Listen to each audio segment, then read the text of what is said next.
पुराने समय की बात है। एक बड़े राज्य में एक राजा राज करता था, जो अपनी अय्याशी और चालाकी के लिए कुख्यात था। अपनी ताकत और रुतबे के दम पर वह अपनी हर इच्छा पूरी कर लेता। उसकी नजर किसी भी सुंदर महिला पर पड़ती तो वह उसे अपने महल में बुलाने के बहाने ढूंढता। राजा का एक वफादार सेनापति था, जिसका नाम वीरेंद्र था। वीरेंद्र अपनी वीरता और ईमानदारी के लिए पूरे राज्य में जाना जाता था। उसकी पत्नी सौम्या एक सजीव सुंदरता और अद्भुत बुद्धिमता की मूरत थी। एक बार राजा ने अपने बेटे के जन्मदिन पर भव्य उत्सव का आयोजन किया। इसमें पूरे राज्य के बड़े बड़े अमीर मंत्रियों और सेनापतियों को बुलाया गया। वीरेंद्र भी अपनी पत्नी सौम्या के साथ इस उत्सव में शामिल हुआ। जैसे ही राजा ने सौम्या को देखा, वह उसके रूप पर मोहित हो गया। उसकी सुंदरता ने राजा को पागल कर दिया, लेकिन वह अपनी भावनाओं को छुपाए हुए था। उत्सव खत्म होने के बाद राजा ने पूरी रात सौम्या के बारे में ही सोचा। उसकी चाह इतनी बढ़ गई कि उसने एक योजना बनाई।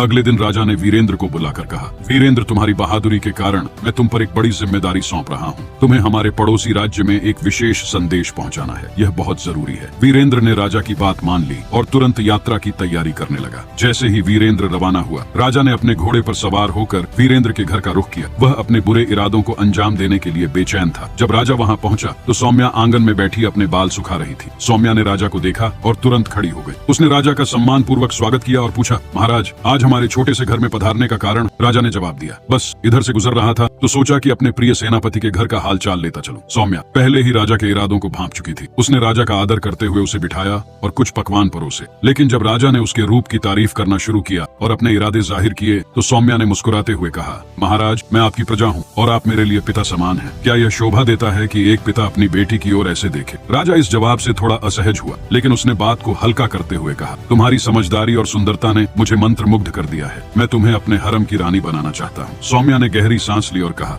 महाराज, आपके जैसे महान राजा से ऐसी उम्मीद नहीं थी। क्या आपने सुना नहीं कि एक सच्चा राजा वही है जो अपनी प्रजा की रक्षा करे, न कि उनके सम्मान पर हमला करे? आप तो सिंहासन पर बैठे शेर हैं। क्या शेर को यह शोभा देता है कि वह कचरे में मुंह मारे? इस बीच वीरेंद्र को याद आया कि वह राजा का दिया हुआ पत्र घर पर ही भूल आया है। वह तुरंत वापस लौटा। जब उसने घर के बाहर राजा का घोड़ा देखा तो वह हैरान रह गया। उसे राजा के इरादों का अंदाजा हो गया, लेकिन उसने अपने गुस्से को काबू में रखा और चुपचाप घर में प्रवेश किया। जब वीरेंद्र ने अंदर जाकर देखा तो सौम्या राजा को उसकी गलतियों का एहसास करा रही थी। वीरेंद्र ने कुछ नहीं कहा और बस पत्र उठाकर चुपचाप वापस चला गया। जब वीरेंद्र अपना काम पूरा कर दरबार में लौटा तो राजा ने उसे भारी इनाम दिया। वीरेंद्र ने वह इनाम सौम्या को दिया। सौम्या ने पूछा, यह इनाम किस लिए? वीरेंद्र ने कहा, यह इनाम राजा की तरफ से तुम्हारे साहस और बुद्धिमानी का है, और अपने पत्नी को उसके मायके छोड़ आया। कुछ समय बाद सौम्या के भाइयों ने वीरेंद्र के पास आए और वीरेंद्र से पूछे कि वह अपनी पत्नी को मायके से क्यों नहीं बुला रहा। वीरेंद्र ने उनके इस प्रश्न का कोई जवाब नहीं दिया। तो सौम्या के भाई राजा के पास गए और बोले, राजा साहब, आपके मंत्री हमारे द्वारा दी गई बाग को वापस लौटा दिया और लौटाने की वजह भी नहीं बता रहा है। राजा ने वीरेंद्र को बुलवाया